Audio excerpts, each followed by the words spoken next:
Look, Minister, this amendment is in relation to the backdating of the period in question. We discussed this in great detail at committee stage, and where people have already acquired the 3 years in the nursing home, there shouldn't be a liability for any further period beyond that. And we've brought forward this amendment for that purpose. Minister, briefly.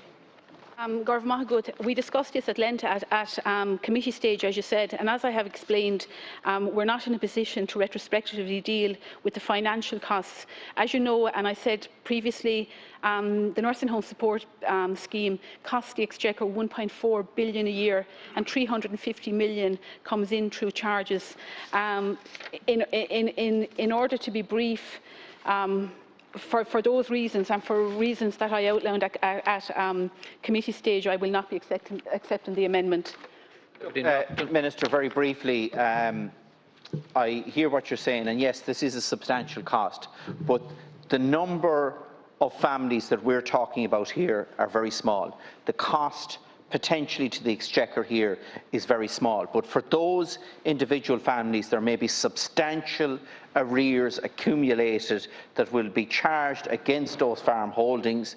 The decision was taken 3 years ago to bring forward this legislation, and that should be the date on which it was implemented, not at some future date when it's commenced. So I'm pressing the amendment.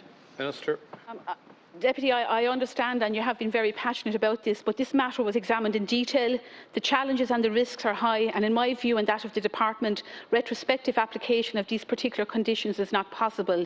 There will therefore be no refunds for contributions already made towards the cost of care for those who have already spent in excess of 3 years in care prior to the bill being commenced. However, I want to clarify again that the time a person has already spent in care counts when making up the 3 years to qualify for that cap.